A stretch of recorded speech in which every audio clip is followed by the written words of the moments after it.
What makes Ephesus so central to the Bible that it gets not one epistle, not even two, but, and I will admit by technicality, three epistles dedicated to the church and ministry there, as well as a shout out from Christ in Revelation 2? Well, to say that Ephesus was something of a cultural hub would be like saying New York City is a small town. Ephesus was one of the major urban centers in Asia Minor, so much so that the Temple of Artemis was built there. Politically, Ephesus is probably a top 5 important city. It sat right on the eastern edge of the Mediterranean Sea and acted as Rome's route to the rest of Asia Minor. It sits about perfectly halfway between Rome and Jerusalem and would have been an extremely important city for travel in terms of spreading the gospel. However, the political climate in which Ephesus existed was difficult for Christianity. Constant threats existed to the early Ephesian church from every angle, and in this video, we're going to examine the political challenges that it faced. Now, when I do say political, I do mean in part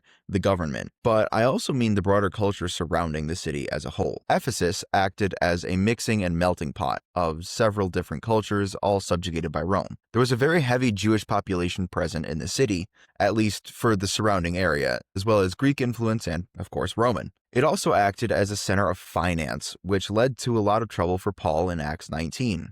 In particular, large amounts of silver were used to make shrines and idols in Ephesus, and this was a major financial export of the city. Any Roman pagans passing through would be sure to leave simultaneously lighter and heavier in silver. Of course, when there is business to be done, attractions are sure to follow. And indeed, Ephesus nearly rivaled Rome in all that it had to offer. You could travel to the northern border to witness a competition at the stadium. This is where the famed chariot races and gladiator fights would have taken place. We are not certain if Christian persecution took place specifically in the Ephesian stadium, but any other form of entertainment was certainly available there. The enormous structure was only dwarfed by the Panair, or Pion, mountain that created a natural barrier to the city's east. At the base of this mountain was the famed Ephesian Theater, which hosted a many performance to a crowd of 50,000, which is the largest in the world at the time, though likely none of the performances included Shakespeare's Julius Caesar.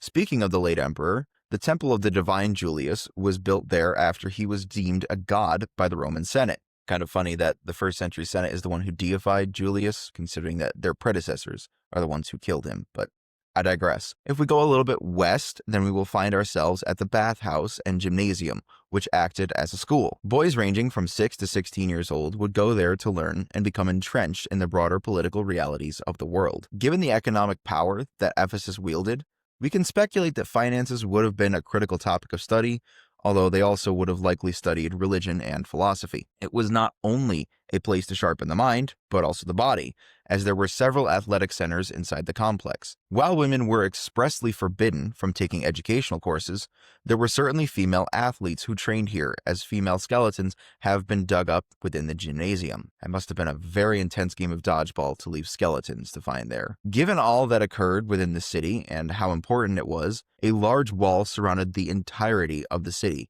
including through the aforementioned Pion Mountain. While we are not fully sure of the demographics, the population is estimated to be anywhere from 200 to 300,000, which would make it the third largest city in the Roman Empire. So, why all of this background? Well, it gives us an insight into some of the things that Paul talked about in his first epistle to Timothy. Paul left Timothy in Ephesus to help run the fledgling church there, but did not want to leave him on his own. Paul sent him a letter giving various instructions on how to guide the Ephesian church in the right direction. Paul's instructions included the famous 1 Timothy 2 passage, in which Paul states that women are not to preach or have authority over a man in the church. There are two reasons for this, one stated in the text and one not. Paul's explicit reason is that men are to be leaders as God designed. He points to Adam and Eve to establish this as a universal principle. Thus, it still applies today. But the unstated reason is because, as we learned earlier, the women in Ephesus were not allowed to be educated. They would have likely been largely illiterate and not informed of cultural matters which a teacher would need to be. They also would not have been respected as equal teachers with men. Thus, they ought not, which is the exact phrase that Paul uses in the Greek, become authorities in the church. This does not mean that since women now are seen as equals in value under Christ, that this teaching is done away with.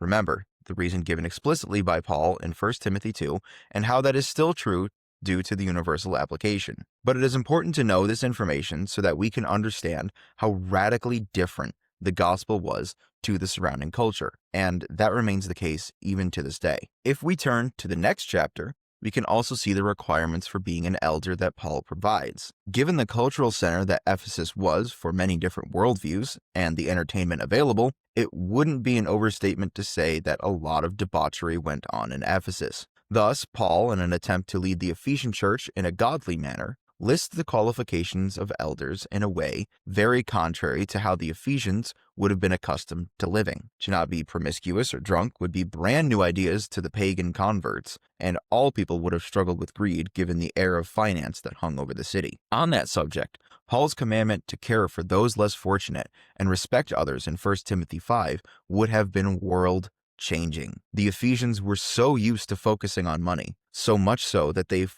caused a riot when Paul threatened a possible stream of income just by preaching the gospel. To require taking care of those around you would be contrary to how every Ephesian would have lived for their whole lives. While these teachings from Paul to Timothy do exist within their proper cultures, they still very much apply to us today.